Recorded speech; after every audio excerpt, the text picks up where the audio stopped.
want to sort of back up and see the big view. И я хочу немножко сдать назад, и чтобы вы увидели картину с высоты птичьего полета, большую картину. We're studying wisdom. Итак, мы с вами изучаем литературу мудрости. We have 5 books to pick from. И у нас есть 5 книг, из которых можно выбрать. This is the slide we're working off of. И вот этот слайд, над которым мы с вами уже работали. So we all seem comfortable normally. Обычно в повседневной жизни нам всем кажется, что все у нас хорошо и нам комфортно. Something happens in life, Потом что-то случается в жизни. and then we become disoriented. И потом мы теряем ориентацию в пространстве и времени. Now this is really going to describe what we see with Job. И это действительно хорошо описывает ту ситуацию, которая у нас сложилась в книге Иова. Because Job is going to think that righteous people are blessed, Поскольку Иову свойственно было думать, что праведники благословляются, wicked people suffer. а нечестивые страдают. Now all of a sudden Job is suffering. И вдруг неожиданно Иов сам страдает. Well, how does that fit into his worldview? О, а как же это сходится с его мировоззрением? When we get to the very end, we'll have the answer to suffering and evil. И когда мы доберемся до самого конца, мы увидим, мы поймем, зачем нужны страдания и почему существует зло. And Job will become a wise person. И Иов в конце книги, мы видим, становится более мудрым человеком, чем And мы. hopefully so will we. И я надеюсь, то же самое случится и с нами. Now there's a lot of people that live their whole life right here. И многие люди всю свою жизнь проживают в состоянии дезориентации. The alcoholic, Например, люди, страдающие алкоголизмом. he's always disoriented. Такой человек всегда в состоянии дезориентации. The adulterer, the fornicator, always disoriented. Блудники, прелюбодеи, они все в этой категории, они дезориентированы. The unbeliever is always disoriented. Неверующий человек в целом постоянно по жизни дезориентирован. So recognize when you're evangelizing. И поймите, когда вы евангелизируете, The person you're talking to is in this box. человек, с которым вы говорите, скорее всего, находится вот в этой категории. The way that they have described life really does not fit reality. То, как люди описывают жизнь, на самом деле не сходится с реальностью. Now why? What's our description of wisdom? И какое наше описание мудрости? Какое наше определение мудрости? Это когда мы поступаем в жизни согласно пониманию, что Бог все устроил. When we act in life, recognizing that God created it all. That's right. We want to live in reality. Мы хотим жить в реальном мире. And reality is the way God created things. И реальность отражает то, как Бог все сотворил. So, for example, handling suffering. Например, как поступать в ситуации страданий. We're going to have an answer at the end of Job. К концу книги Иова у нас будет ответ на этот вопрос. And that answer, I'll tell you, a lot of people don't like it. И этот ответ, я вам сразу скажу, большинству людей, многим людям он не понравится. And I'll tell you, Christians don't like the answer. И даже христианам многим не понравится ответ, который дает нам книга Иова. But we'll get to that tomorrow. Но мы доберемся до этого ответа завтра. The adulterer, the fornicator, does not like marriage. Прелюбодей или блудник, такому человеку обычно не нравится идея брака. But God created marriage. Но Бог сотворил брак. And He created it to work a certain way. И Бог сотворил брак, чтобы брак функционировал определенным образом. The counselor. Душепопечитель. If you're Freudian or Jungian, you're not dealing with the soul the way God created it. When you what? A counselor, Freud or Jung. Фройд. Да, если вы используете подходы Фрейда или Юнга, то вы не можете понять благодаря этим подходам душу, которую сотворил Господь. Proverbs will describe how the soul is made. Книга Притч описывает нам, как сотворена душа. So this is the concept of wisdom that we're dealing with. И это концепция мудрости, с которой мы имеем дело. Now Psalms gives a big picture description of wisdom. И книга в Псалмах мы видим большой такой образ, да, то есть большую картинку описания мудрости. In the first and the second psalm. В первом и втором псалме мы видим вот такой полет, картину с высоты птичьего полета. And so those two tell you really about what all 150 are about. И вот эти первые два псалма говорят вам о том, фактически, о чем говорят все остальные 150. When we come into the book of Job, Когда мы попадаем в книгу Иова, he will give a dissertation on wisdom. I think it's in chapter 28. я думаю, в 28 главе он выкладывает нам целую диссертацию о мудрости. In Proverbs, it'll be the first 7 verses. И на самом деле это первые 7 стихов книги притч там в Иова. So as you approach each book, recognize that each book has a different way of saying it. И когда вы подходите к каждой из этих книг, важно понимать, что в каждой книге об этом говорится по-разному. But every book of the Bible has a theme. Но в каждой книге Библии, тем не менее, есть тема. And then the rest of the description fits to that theme. И все остальное, что в этой книге описано, оно вкладывается в эту тему. So let's all turn now to the book of Job. И давайте теперь все вместе откроем книгу Иова. Any questions on our wisdom slide? Есть ли пока вопросы по нашему слайду о мудрости? Очень хороший слайд. Very good slide. Could we have non-believer who seems to be comfortable in his worldview?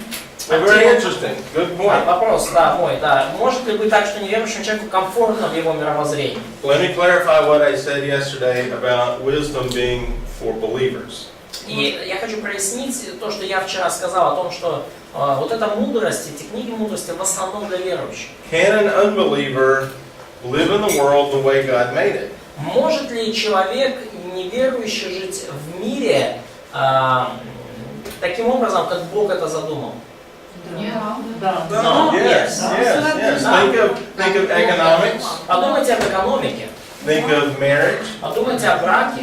And there are unbelievers that work the way God has made those areas of life. И есть неверующие, которые в этих сферах, они действуют согласно тому, как Бог задумал эти сферы жизни. But notice our concept of wisdom is having the whole realm, not just a little sliver. И помните, что наша концепция мудрости включает в себя весь Божий мир, всю Божью реальность, не только отдельные аспекты ее. And many of us are comfortable because we're good with this one little sliver of life. И многим из нас жизнь кажется комфортной, потому что у нас все схвачено вот в этой каком-то отдельно взятом аспекте или нескольких аспектах жизни. But there will come a point of time in an unbeliever's life Но придет момент в жизни неверующего человека, where his worldview does not work. когда его мировоззрение не сработает. Я думаю, что все-таки ответ нет. Если как задумал Бог, то по горизонтальных отношениях неверующий человек может. Но Бог задумал же сразу и вертикальные отношения для человека. Потому в целом...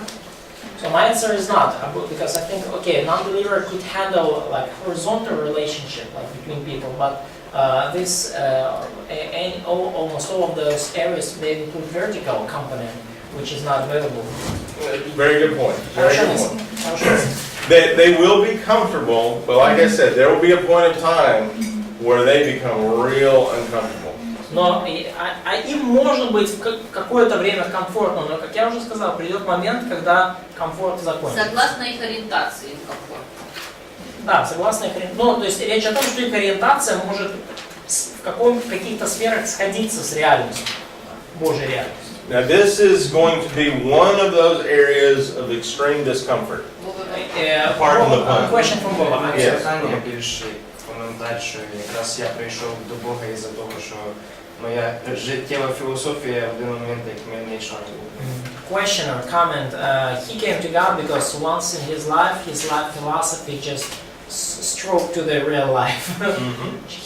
hit the wall of the real life. And this is why hearing a believer's testimony is very important. И вот почему важно слушать свидетельства верующих людей. We have at least a couple that became believers later in life. И у нас есть как минимум несколько человек, которые стали верующими позже в своей жизни. And something happened in y'all's life that you didn't have the answers for. Что-то случилось в вашей жизни, что И у вас не было ответа на эту ситуацию. Yeah.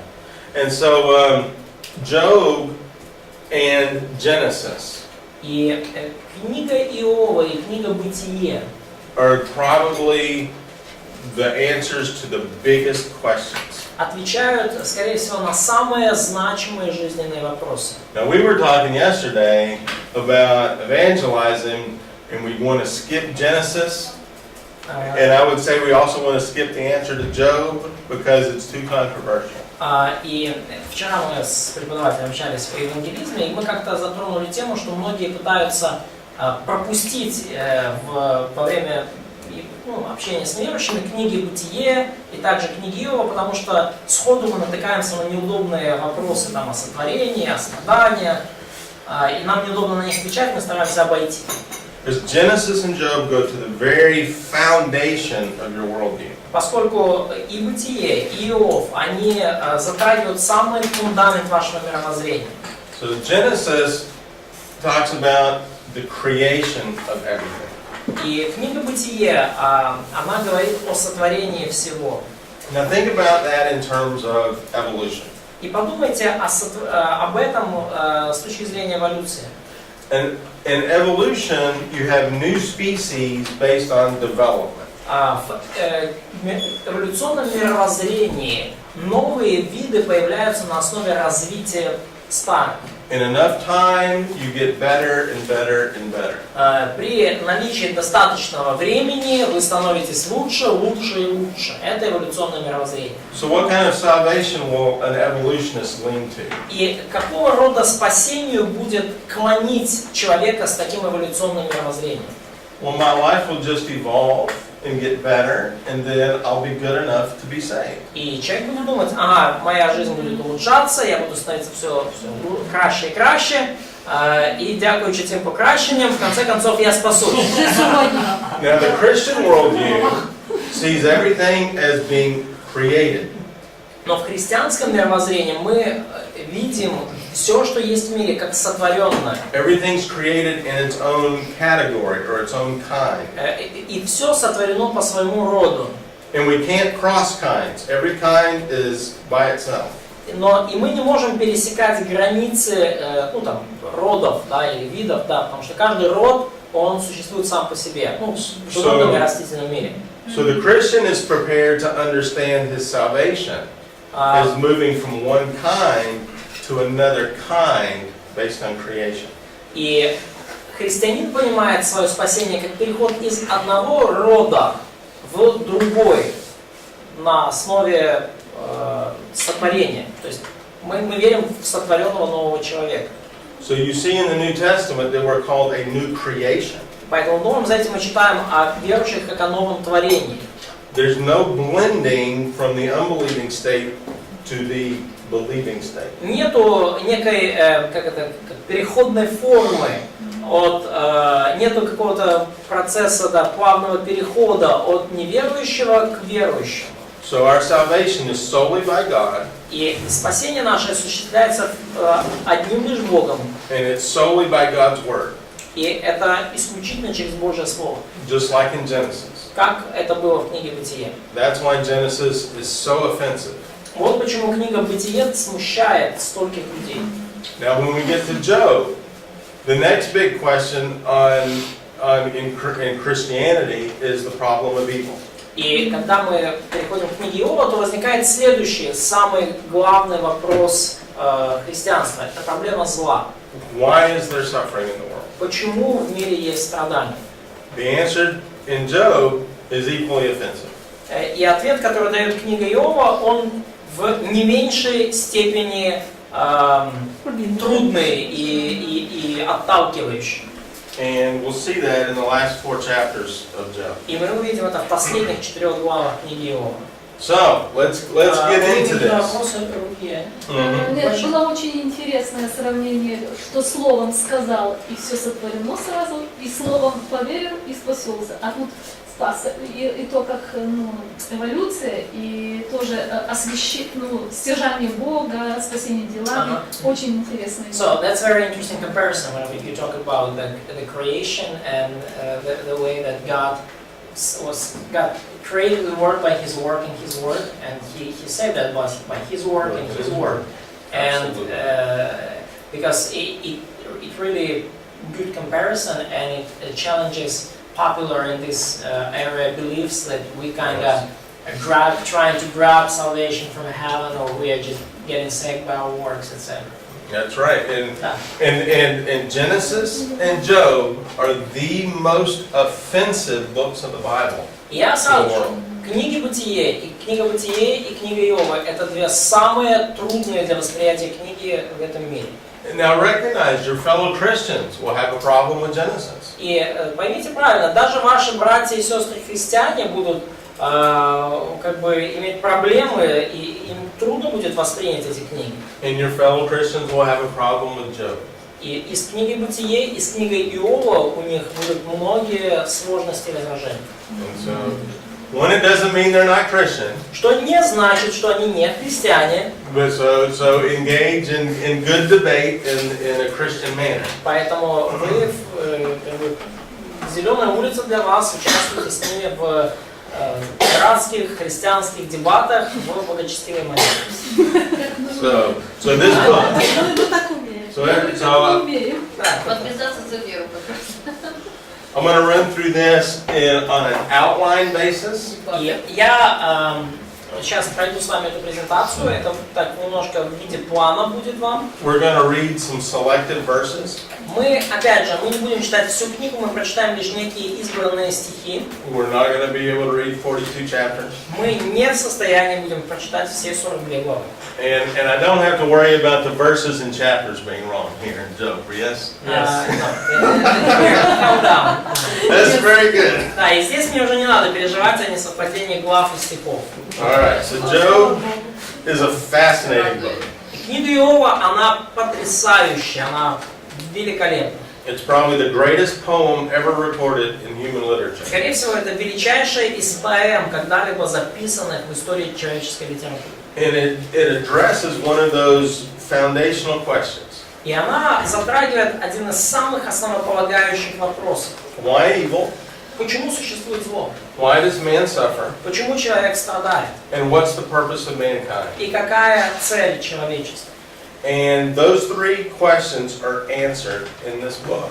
И в этой книге дается ответ на эти три вопроса. Even though humans don't like the answer. И хотя людям, конечно, не нравится ответ. But it's quite definitive. Но там дается очень четкое определение, тем не менее. Можно повторить вопросы? So do you repeat the questions? Why evil? Почему существует зло? Why does man suffer? Почему люди страдают? And what's the purpose of mankind? И какова цель человечества? And so I'm kind of a bluff guy. Bottom line up front. I don't know if y'all say something like that. Ну, я такой человек, который сразу говорю суть в начале. And the answer is trust God in all things. И ответ на эти вопросы таков: доверяй Богу во всем, even in suffering, даже в страдании, when you don't know the reason. Даже когда не знаешь причины. That is our purpose. Это наша цель. Trust God in all things. Доверяй Богу во всем. Even when you don't know the reason. Даже в страдании, и даже когда не знаешь причины. We don't like that answer. Нам не нравится этот ответ. But that will be the answer. Но это и будет ответ. So Job is going to give us many reasons for suffering. И в книге Иова мы увидим много причин, по которым люди страдают. So we don't want to dismiss this. И мы не хотим как-то пропустить, мы не хотим проскочить это. Realize there's 42 chapters in here, and it's in your Bible. Поймите, что в этой книге 42 главы, и она в вашей Библии. So even when these three friends seem to be wrong at many points, И даже несмотря на то, что друзья Иова во многих моментах кажутся неправыми, they're wrong in their application. Их неправота в основном касается их применения. But they have good reasons for suffering. Но тем не менее они указывают хорошие, правильные, легитимные причины страданий. And so even the friends, даже друзья в кавычках, they have good things to say. Иова могут сказать что-то такое. So Job is located as the first book of wisdom in my English Bible. И в моей английской Библии книга Иова расположена как первая книга мудрости. In the Hebrew Bible, it's second to Psalms. В еврейской Библии это книга вторая после Псалмов. And, У нас Иов тоже идет. yeah, so We have Job first. y'all have Job first, right? Скандальный тоже первый. So in the Hebrew Bible, the writings or the ketubim, Но в еврейской Библии Писание, или вот этот раздел Кетубим, they have Psalms, followed by Job, followed by Proverbs. там расположены так. Сначала Псалмы, потом Иов, потом Притчи. So I guess I was wrong yesterday. I actually am going in order. Да, поэтому я, наверное, был неправ вчера. Я на самом деле все вам по порядку преподаю. I did it by accident. Да, я просто случайно что-то сказал. Но случайно так подобрался. Alright. Maybe they just put Psalms first because they used it more often. Just a songbook. I don't know. Maybe so. But it has a very interesting format to it. Но, тем не менее, в книге Иова очень интересный формат. And it's definitely a book of wisdom. Это однозначно книга мудрости. And the wisdom paragraph here is right in the middle of the book. И раздел о мудрости, такой большой текст о мудрости, тут прямо в середине книги. So turn to Job 28. Откройте Иова 28 главу. So I always like to orient everybody to the thematic verses. Мне всегда нравится сходу направлять людей к ключевым тематическим стихам. And in the book of Job, this would be the chapter that describes wisdom. А в книге Иова это не стих, а целая глава, которая описывает мудрость. All right, so let's see. Proverbs begins with that little pithy statement that says, "The fear of the Lord is the beginning of knowledge."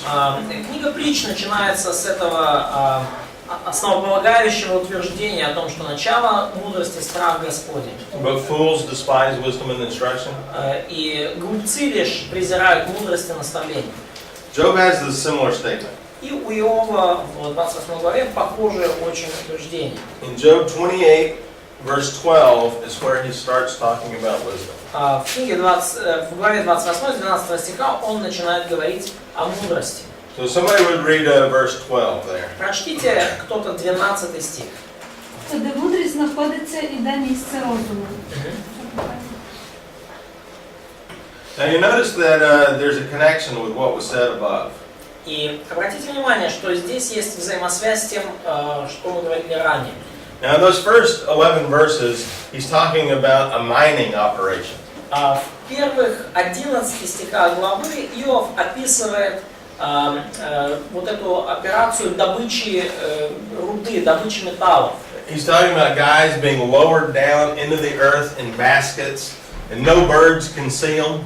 Да, он описывает вот этих древних шахтеров, которые спускались в расщелины с корзинами своими, никакие птицы не могли их увидеть. They have to dig out these big rocks to find all the gems. Им приходилось выкапывать вот эти большие камни для того, чтобы найти руду, металл, драгоценности. And from that analogy, he's going to talk about wisdom. И используя вот эту шахтерскую, рудокопскую аналогию, теперь Иов переходит к вопросу мудрости. So maybe y'all seen those big old trucks where the guy's standing there and the tire is this big and the person's that big? Кто-то видел вот такие большие, в основном белорусского производства грузовики, БелАЗы, да, когда вот шина вот такая здоровенная, и на фоне ее человек такой малюсенький. Вчера ездил я как раз. They probably probably don't have those big trucks in Job's day. Наверное, в то время не было их в одни Иова, БелАЗов, не было. But he is saying that wisdom is heavy lifting. Но, тем не менее, Иов здесь говорит, что мудрость это связано с поднятием тяжести, с тяжелой работой. He talks about how valuable it is.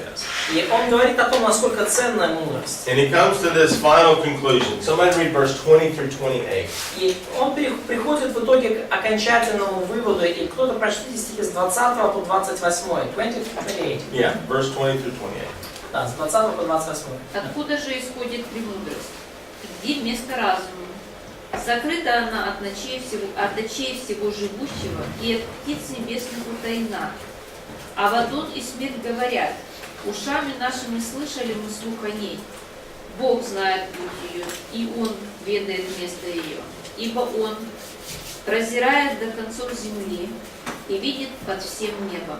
Когда Он ветру полагал вес и располагал воду по мере, когда назначал устав дождю и путь для молний громогласных, тогда Он видел ее и явил ее, приготовил ее и еще испытал ее. И сказал человеку: вот страх Господень есть истинная премудрость и удаление от зла разум.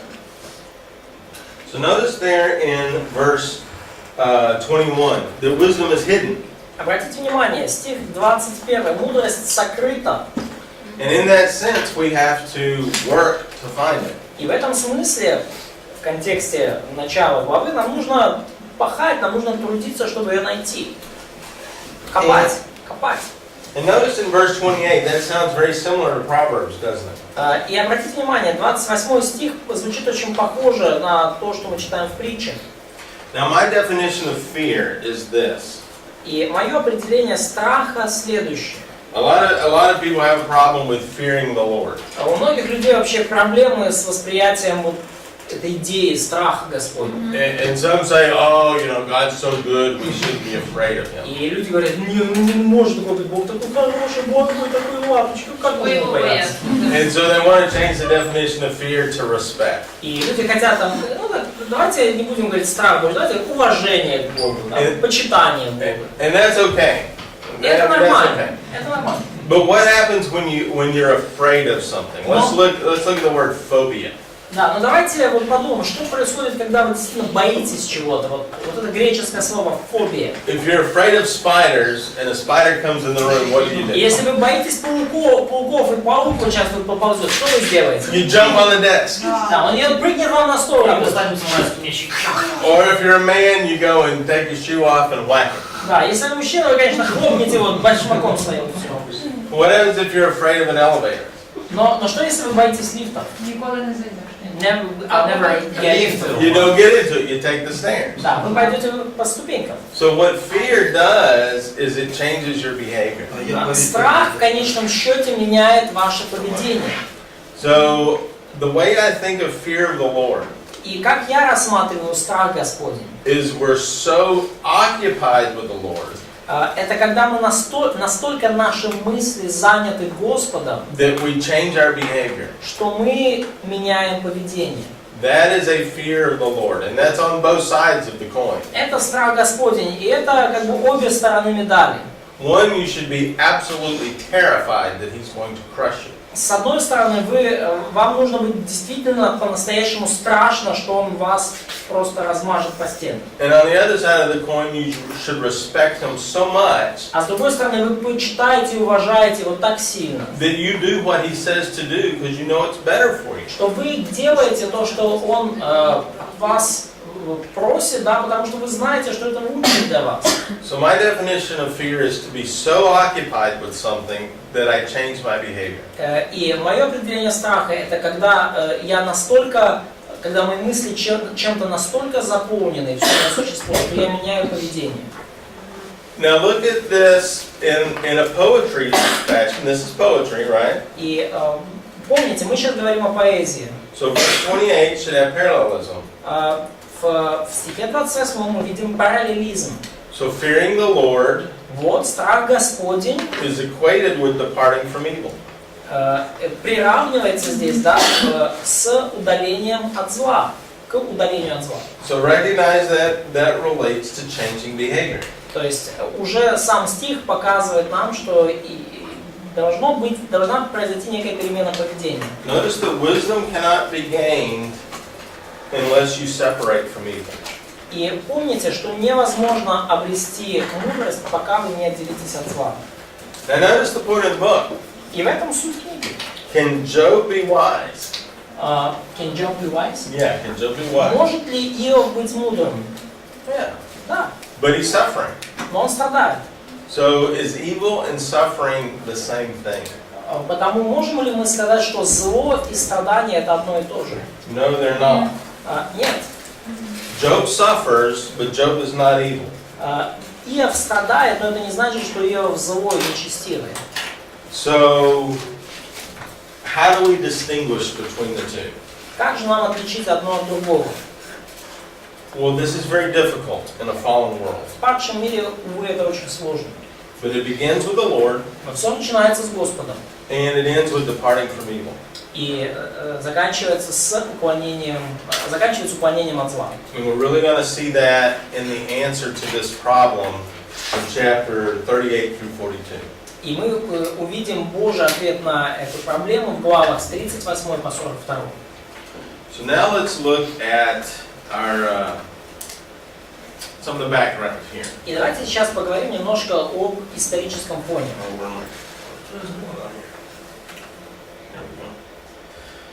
The author, first of all. Who wrote this? Поговорим про автора. Кто же написал эту книгу? The definitive answer is we don't know. Однозначный ответ такой: мы не знаем. All right. So now there are many speculations about the authorship. И имеется много догадок и разных теорий по поводу авторства книги. Now I'm going to stomp my foot on speculation, not because it's on the test. И я немножко стукну сейчас ногой по полу, говоря об этих догадках, не потому, что это будет на экзамене. Everybody needs to distinguish the difference between the Word of God and the Word of Tod. Но я хочу, чтобы все отличали слово Бога и слово Тода. Yeah. Что? Слово Бога и слово Тода. Пожалуйста, различайте их. Right. So this is speculation. So don't fight with anybody on this.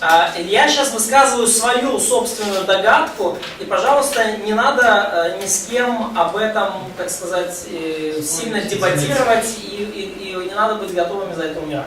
You can fight on salvation. Да, сражайтесь и дебатируйте And the последнего о спасении, The Trinity, the deity of Christ. о божественности Христа, о Его о Троице. But not the author of Job and not the author of Hebrews.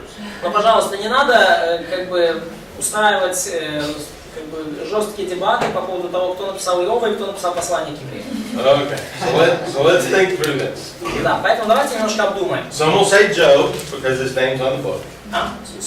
Job. Да, книга называется Иов, его имя указано в книге. Some will say Elihu. Через то, деякі Is вважають, that що Elihu? No, that's Elihu. Elihu. So it's almost, you said the phrase, begin it's almost? The author. Да. Is it some will say. Да, that кто-то it's Job. скажет, да, что автор книги сам Иов. Yeah, and Elihu, or Moses, or Solomon. Кто-то скажет, что автор книги это Елиуй, последний из говорящих, кто-то скажет, что Моисей, кто-то, что Соломон. Okay, so I would not think it's Job. И я лично не думаю, что это Иов, сам Иов. Apparently, Job never understood what happened. Очевидно, что сам Иов так никогда и не понял, что же произошло. And in fact, that's the point of the whole story. И вообще говоря, это, в общем-то, и фишка, это, собственно, и ключ ко всей истории. God never tells Job what happened. Бог никогда не сказал Иову нигде, что же с ним, что случилось. God tells Job to trust in my character. Бог сказал Иову полагаться на его Божий характер. That is the answer to suffering. Полагаться на характер Бога, именно это ответ на проблему страдания. Human beings cannot stand that answer. И люди не могут вынести этого ответа. But that is the purpose of mankind, is to trust God in all things. Но в этом цель человечества – полагаться, надеяться на Бога во всем. So, I don't think it's Job because of the theme of the book. И вот по этой причине я не думаю, что это Иов, по причине того, какая тема этой книги. I think Elihu is a very likely choice. Я думаю, что Елиуи – это очень даже вероятный вариант. He's the silent, patient observer. Он был молчаливым, терпеливым, до поры до времени, наблюдателем за всей сложившейся ситуацией. And then he speaks at the very end. И потом он произнес свой спич в самом конце. However, he may only be the writer of that central section. Но, тем не менее, он может быть автором лишь вот этой центральной поэтической секции. Just to tell everybody, you may know this already, but Я просто скажу как бы всем, хотя вы, наверное, это уже знаете. but there is a. I've got two things going on here at the same time. Here we go. We're going to come back to those. Мы вернемся. But there's a prose frame to this story. Но есть вот у этой истории прозаическая рамка, So chapter 1 and 2 is прозаическая narrative, окантовка.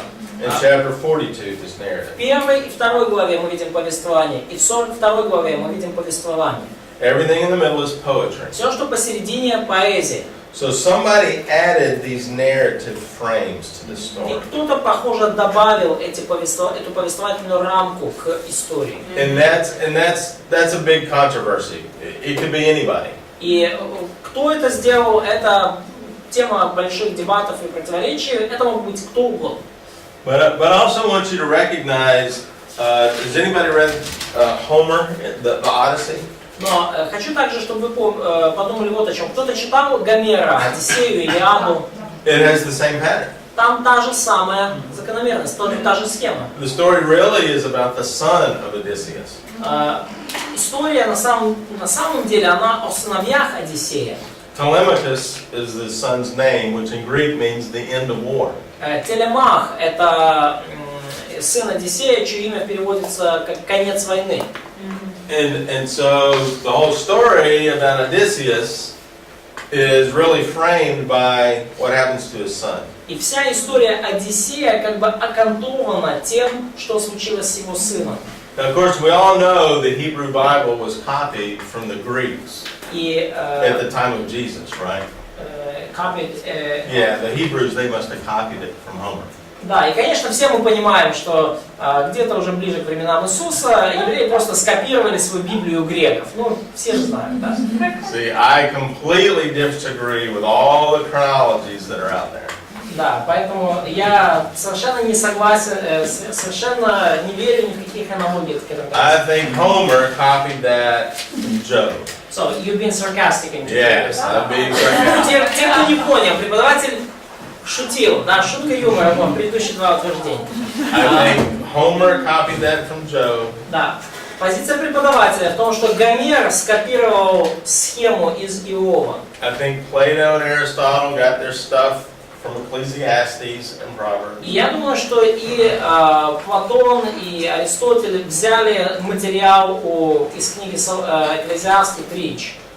Just one interesting thing about history is there were 7 new religions in the world in about the 5th century BC. И просто как бы вам историческая такая справка. В мире появилось 7 новых религий в 5 столетии до нашей эры. And they were all ethical religions. Ethical. Ethical, and good Да, и deeds. все эти религии имели этический фундамент, это были религии добрых дел. And they all dismissed the old gods. И все они отвергли старых богов. What happened in the 6th century А что BC? случилось в 6 столетии до нашей эры? Разогнали всех евреев. So, they kicked out Jews from Jerusalem. That's right, the diaspora, the spread of the Jews around Еврейская the world. диаспора распространилась. Do you think there's maybe a connection? Как вы думаете, совпадение? Есть ли какая-то взаимосвязь? Конечно. Because the Jews rejected all the old gods, Поскольку евреи отвергли всех старых богов, and they had a very serious ethical law. и у них был очень серьезный этический закон. And so, I'm not saying that Plato got his stuff from Jews, but it's very interesting historically. Я не говорю, что Платон прямо все позаимствовал у евреев, но очень интересное историческое совпадение. So, the way the author put this book together И то, как автор собрал эту историю вместе, как он ее структурировал, is a technique that has been taken up in literature ever since. это такая техника, которая с того момента обширно, часто применялась в литературе вообще по всему миру. So, since this frame may have been written at a later date than all the details of the story, И поскольку эта рамка, эта окантовка могла быть написана позже, чем основные детали истории, поэтическая часть. some argue that Moses is the one that put this book together. Некоторые считают, что именно Моисей собрал эту книгу в том виде, какая она у нас сейчас. Some would argue, if you remember Genesis has 10 tablets or 10 toledotes. Некоторые считают, что, the book of Genesis was... Yeah, the book of Genesis, the genealogies of... Некоторые утверждают, что, помните, в книге Бытия есть этих 10 толедотов, то есть 10 родословий. And some argue that Moses took those genealogies out of the library at Alexandria in Egypt. И некоторые считают, что Моисей позаимствовал эти толедоты, эти родословия из Александрийской библиотеки в Египте. Obviously, it wouldn't be Alexandria. That's Alexander the Great. But, Понятно, что библиотека, Александрийская, не в том смысле, что это Александр Великий. С главной библиотеки Египта. but he put together the historical record. Но тем не менее, Моисей скомпоновал исторические записи. And he gave an inspired account of that true history. И при этом дал богодухновенное повествование и богодухновенное истолкование подлинной человеческой истории. Quite possibly, he had the story of Job, and he put an inspired account to that story. Вполне вероятно, что он также мог взять историю Иова, записанную ранее, и добавить богодухновенную вот эту рамку, богодухновенную полную картину всей этой истории. Now, some will say, for similar reasons, that Solomon did the same thing. И некоторые, в общем-то, с теми же самыми аргументами говорят подобное о Соломоне. And that argument comes because they see Iron Age descriptions in the book of Job. И их аргумент такой, что в книге Иова видят описание уже Железного века, видят описание плавления металлов и так далее. So now, I disagree in Stone Age and Iron Age dates. Я вообще-то не согласен с датировками современными Железного и Каменного века. I'm in a very minority view on that. И моя точка зрения на этот счет это точка зрения меньшинства. But there are reference to iron tools in Job. Но в книге Иова действительно есть указания на железные орудия труда и оружие. And if Job lived at the time of Abraham, that's well before the Iron Age. И, конечно, если Иов действительно жил во время Авраама, то по современным представлениям это еще долго до Железного века, это еще как бы камни. Then there's a problem. Бронза, да? No, I think the problem Проблема. is the dating system that we have in our academics. Но я думаю, что проблема все же с системой датировки, которая общепринята в академических наших кругах. If you remember in Samuel that there were no iron weapons in Israel. Если помните книгу Царств, да, в Израиле не было в свое время металлического оружия. And so that's why he kept Goliath's sword. И вот That was the only iron weapon the Israelites had.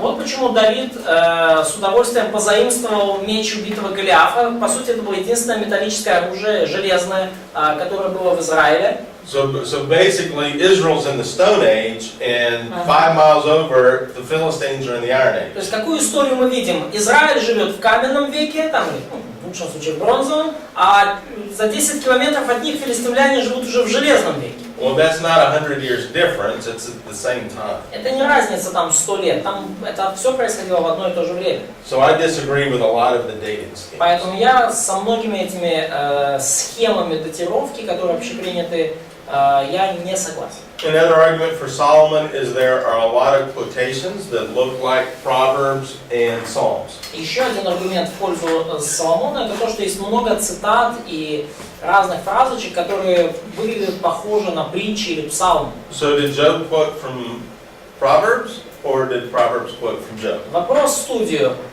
Притчи цитировали из Иова или Иов цитировал из притч? That is a very difficult problem to solve. Это очень сложная проблема, которую не просто решить. Now, one interesting clue И еще одна интересная зацепка. is the compiler used the personal name for the Lord, Yahweh, in the narrative sections. Что в В повествовательных блоках составитель книги использует личное имя Бога, Яхве, Господь. And his name is used 31 times in those 3 chapters. И в этих 3 главах имя Яхве используется 31 раз. There are 5 other references when the Lord speaks in chapters 38 to 42. И есть еще 5 именований Господа, когда Он уже напрямую говорит в главах с 38 по 42. The rest of the time, the word Elohim is used. И вот все это оставшееся время используется слово Элохим. Except for one occasion, Job 12:9. Кроме одного исключения, Иов 12:9. But that could be an update at a later time. Это может быть уже, скажем так, добавка в более позднее время, редакторская правка. So if I had to speculate, once again, speculation. Опять же, у меня есть моя теория, мои версии. Я стучу ногой, это всего лишь моя версия. Elihu writes down all the conversations with Job and God speaking at the end. And you mean all the conversations? Yeah, all the conversations, even with the conversations of God. Да, и я верю, что именно Илиуй записал все беседы с Иовом, 3 друзей, свою собственную и даже Бога. И Моисей позже добавил рамку.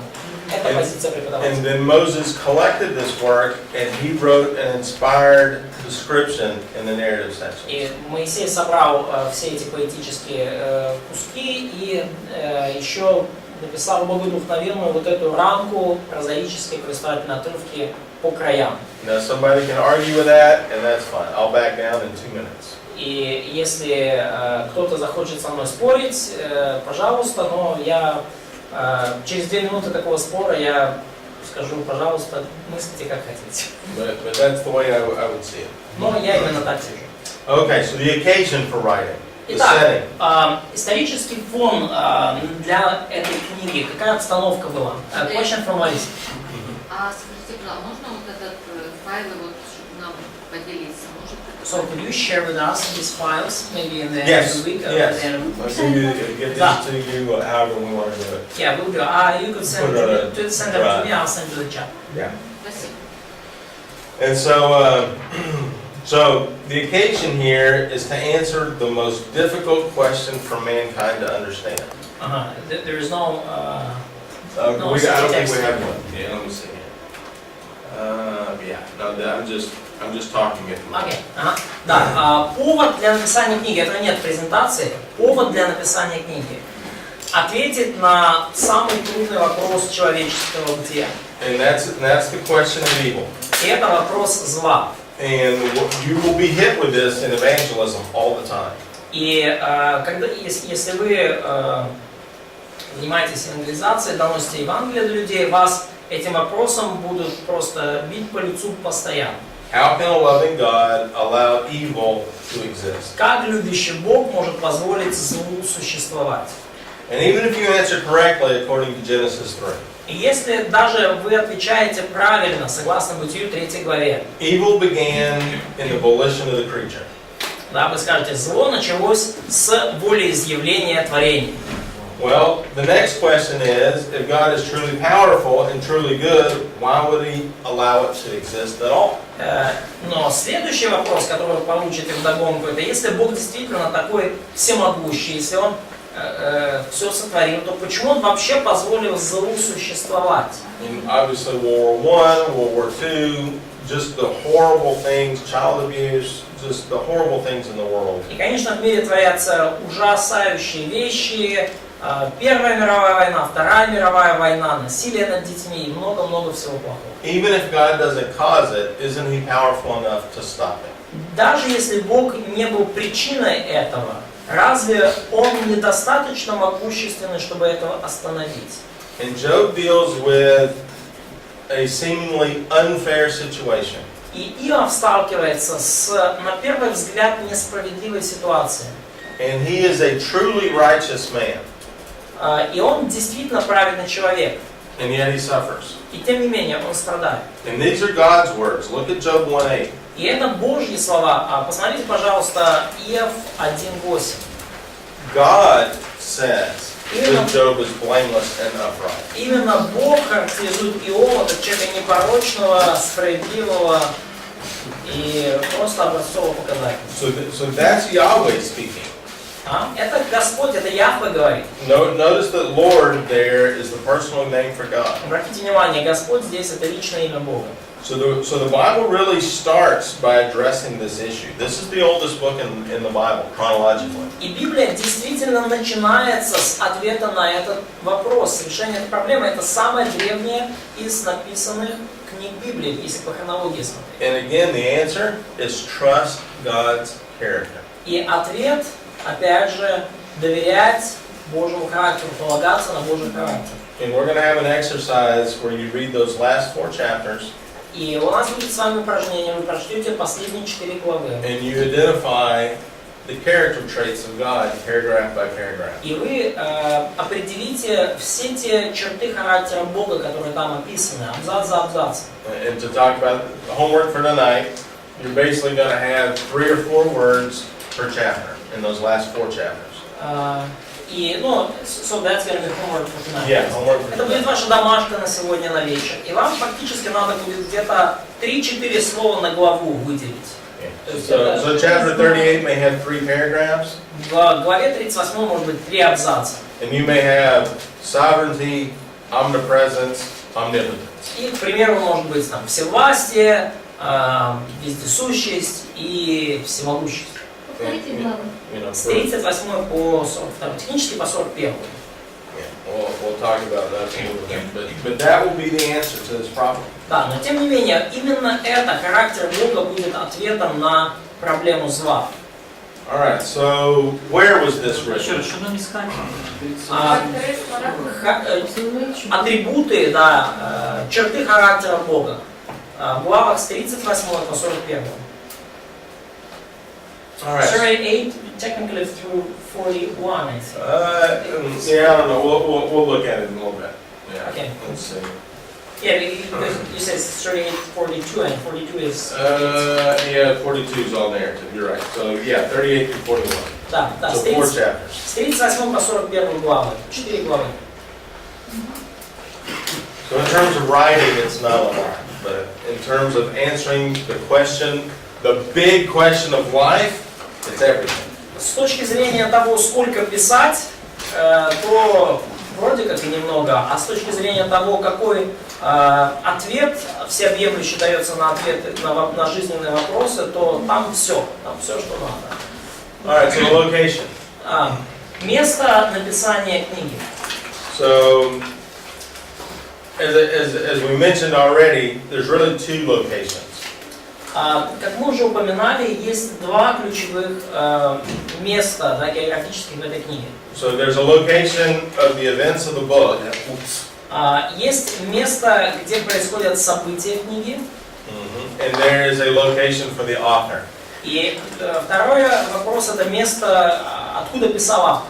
So since the author is nearly impossible to pin down other than speculation, Поскольку автора определить практически невозможно, и все, что у нас есть, это догадки, we'll just deal with the location in the book. то тогда просто поговорим о месте событий. And as you said, it's Uz. И как вы уже сказали, Василий, это земля Уц. Это в районе перечины.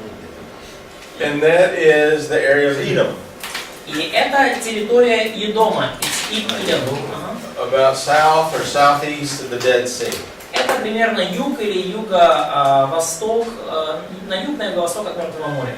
And the 3 friends are prominent men in that area of the world. И 3 друга, в кавычках, Иова, это знаменитые, влиятельные мужи в этой части мира.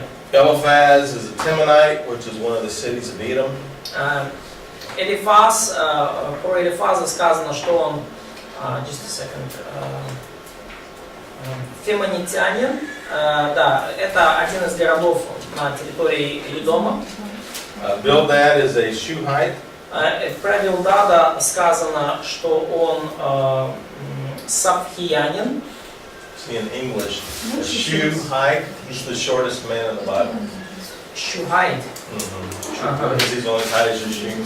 But that doesn't translate. Да. Игра слов шухайт, это типа ростом с ботинок, да. То есть, англоговорящие шутят, что Билдад самый низкорослый человек в Библии. Zophar is related to Naaman. И Сафар, он определен как наамитянин. So that could be either a person or a place. And this is a hard place to... И наамитянин, это может, ну, как бы, это может быть его отчество, то есть имя его отца, или место, откуда он родом. Это тут трудно сказать. And Elihu is called a Buzite, which is apparently from the family of Ram. И Элиху, just a second. Элиуй назван как Варахилов, бузитянин. Бузай. It's from Edom. Yeah. And so all of these are in that area, in that desert region east of the Dead Sea. Да, тоже все территория дома, это восток Мертвого моря. So some say that land to Kurs is like Uzbekistan, current Uzbekistan. Okay, I don't know about that. That's pretty far away, isn't it? Да, но некоторые считают, что земля Луц это нынешний Узбекистан, но вообще-то говоря, это далековато. Now here's an interesting thing when we read through the book of Job. Но интересная вещь, когда мы читаем книгу Иова. This does not describe a history that you were probably taught in school. Книга Иова описывает совсем не ту историю, которую вас учили в школе. Job and his friends are apparently wealthy men living in houses. Иов и его друзья, очевидно, это богатые люди, жившие в своих домах. He's probably not a nomad. Он явно не скиталец, он явно не кочевник. We're going to see frozen lakes in the book of Job. Мы увидим в книге Иова замерзшие озера. Anybody remember when Abraham and Lot had a fight? Why did Lot go down to Sodom? Кто-то помнит, вот, когда возник конфликт между Авраамом и Лотом, с какой стати Лот пошел на территорию, на землю Содомскую? And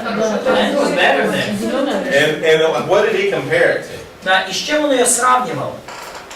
С чем, по сравнению с чем земля была хорошей? Lot looked at Sodom and thought it looked like the Garden of Eden. Помните, Лот посмотрел на землю Содомскую и сказал, что она просто как сад Эдемский. Has anybody traveled to Israel? Кто-то путешествовал в Израиль? I haven't. I guess Nina has been there.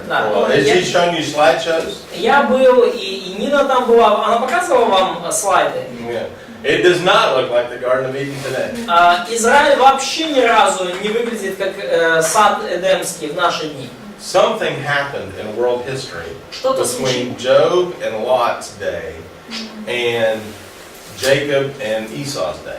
Что-то случилось в человеческой истории между днями Авраама и Иова и днями Исаака и Иакова. And we're gonna deal with that. Исава и Иакова. И мы коснемся этого.